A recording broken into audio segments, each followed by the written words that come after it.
ഇന്ന് നമുക്ക് പുട്ടുണ്ടാക്കാവേ. നമുക്ക് മധുരക്കിഴങ്ങ് വെച്ച് ഒന്ന് പുട്ടുണ്ടാക്കി നോക്കാം. ഞാനിവിടെ മധുരക്കിഴങ്ങ് ഒരെണ്ണം എടുത്തിട്ടുണ്ട്. അത് നമ്മൾ തൊലി കളഞ്ഞിട്ട് എടുക്കണം. നമ്മൾ തേങ്ങയും കൂടെ ഇതിനകത്ത് ചേർക്കുന്നുണ്ട്, അരിപ്പൊടിയും ചേർക്കുന്നുണ്ട്, ഉപ്പും ചേർക്കുന്നുണ്ട്. എന്നിട്ട് ഞാനത് ഗ്രേറ്റ് ചെയ്തെടുക്കുവാണ്. ഗ്രേറ്റ് ചെയ്തെടുത്തിട്ടുണ്ട്. ഗ്രേറ്റ് ചെയ്താൽ നമുക്ക് പെട്ടെന്ന് പുട്ട് വെന്ത് കിട്ടും.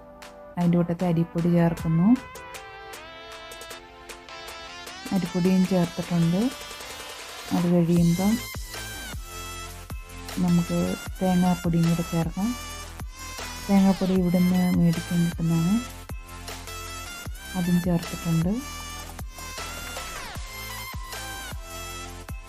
അത് കഴിഞ്ഞ് നമുക്ക് ഇച്ചിരി ഉപ്പ് ചേർക്കാം. ആവശ്യത്തിനുള്ള ഉപ്പും ചേർക്കുക.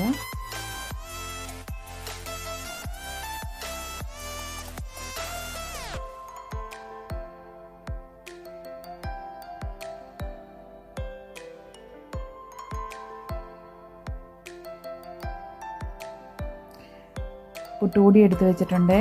നമ്മൾ അതിനകത്തോട്ട് ഇച്ചിരി ചൂടുവെള്ളം കൂടെ ഒഴിച്ചിട്ട് അത് നമ്മൾ പുട്ടായിട്ട് കുഴച്ചിട്ടുണ്ട്. അത് പുട്ടുകുറ്റിക്കകത്തോട്ട് ഞാൻ ഇട്ടിട്ടുണ്ട്. എന്നിട്ടത് അടുപ്പിലോട്ട് വയ്ക്കുകയാണ്.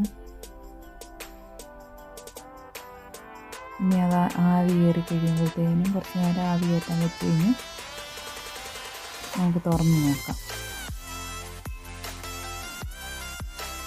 ഇവിടെ ഇപ്പോൾ പുട്ട് റെഡി ആയിട്ടുണ്ട്. ഇത് മധുരക്കിഴങ്ങ് വെച്ച് ഉണ്ടാക്കുന്ന ഫുഡാണ്. ഇത് നല്ല ടേസ്റ്റുള്ള ഫുഡാണ്. ഇങ്ങനെയൊന്ന് ഉണ്ടാക്കി നോക്കണേ.